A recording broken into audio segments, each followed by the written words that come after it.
Reading from The Secret of Light by Walter Russell. Opposites born each other. Compression can never expand, but expansion is born from compression.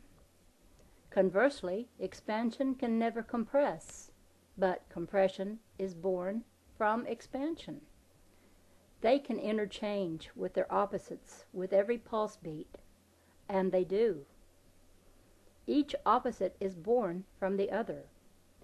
Each pulse beat brings each opposite nearer to voidance of each and complete interchange into the other. It becomes the other sequentially at the halfway point in its cycle. But it is still an opposite. Opposites oppose. They never perform any other office than to oppose. Opposition alone produces the ideal of separateness in a universe of one inseparable thing.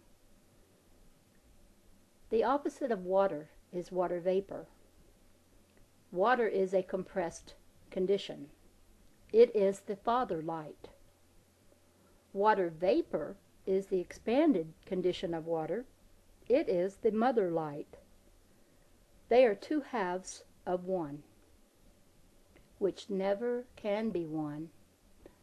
The mother light unfolds from the father light. The father light refolds the water vapor into water. Each has been born from the other. Each is the other, but they can never unite to become one. All idea of mind is thus divided into sex pairs of opposite mates. Matter is divided into solids and gases. The gases are the solids outwardly bound toward the heavens. Solids are those same gases inwardly bound toward gravity. Heat and cold are opposites. Inwardly bound light rays generate heat from cold by compressing cold. Outwardly bound light rays degenerate heat into cold by expanding heat. It is said that cold is less heat. One might as well say that east is less west. East and west are two opposites, just as cold and heat are opposites. Matter and space, likewise, are sex mates. Each has become what each is by opposing the other to attain the appearance of separateness. Then each interchanges with each by breathing into and out of each other until space disintegrates matter and becomes what the other was. Space disintegrates suns and earths by the way of equators and generates them by the way of poles. Heat generated by cold by the way of poles is radiated by the way of equators. Suns thus turn inside out. Cold bores black holes right through their poles, and great suns become rings, like those in Lyra and other ring nebula, which are plentiful in the heavens. All matter is generated by the degeneration of its opposite. Likewise, all generated matter is sequentially degenerated by the generation of its opposite. Compression in matter is balanced by an equal evacuation in space. Every unbalanced condition in nature must be balanced by an equal opposite. All borrowings from the bank of nature are debited with an amount equal to the credit extended, just as money borrowed from man's bank is debited and credited. Desire for rest follows desire for motion. The two are always two and never can become one, although the desire for oneness is with each during the entirety of its cycle. It is this desire for oneness which causes them to interchange. When credits and debits are balanced by interchange with each other, they cease to be. They do not become one. When electrical opposites thus cancel each other out by interchange of their plus and minus conditions, they do not neutralize each other, as commonly believed. They cease to be. Motion cannot be neutralized. There is no exception to this process of nature. All idea is recorded electrically in equal pairs of opposite expression.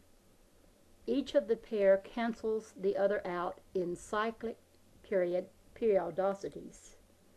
Each then becomes what the other was. Generation of any ideal exceeds radiation during the first half of its cycle. Radiation then exceeds generation for the second half of the cycle. There's more to this, and have a little patience here. I can't seem to tie the two together here, but here it's coming up right quick. And we begin again. Both of these simulations of the ideal, as expressed by motion, disappear. The ideal still exists, however. The ideal is at rest in its seed, from which it can again appear in form of ideal. The 2 points of rest which are the fundamentals of every cycle are the point of beginning at the wave axis and the point of interchange between positive and negative opposites at the wave amplitude. At these 2 rest points, motion has utterly ceased. It has not been neutralized into a condition of rest. God spoke these words to Russell that follow, and he translated them into layman's terms, which I've just read. But to better understand what God said, in the following are the words as God spoke them. The one light of me desires to be two. 2 sensed warring divisions of the one spring forth from my unsensed oneness into an imaged space. 2 voiding lights of my one white light. Light spring from their rest in unity, to find rest in their own, but find not 2 but 1. For 2 rests there cannot be in my universe of one. For I say that each light seeks rest in each where wave of my pulse thinking meets wave.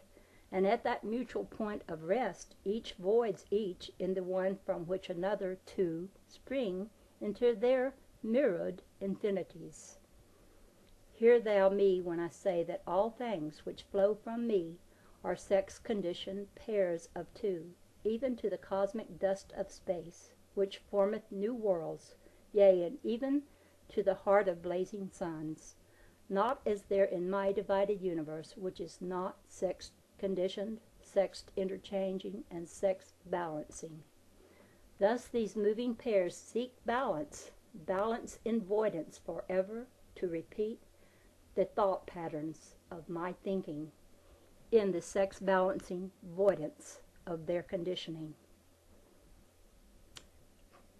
Now, part 3 we will be speaking of the sex reproductive principle. Over and out.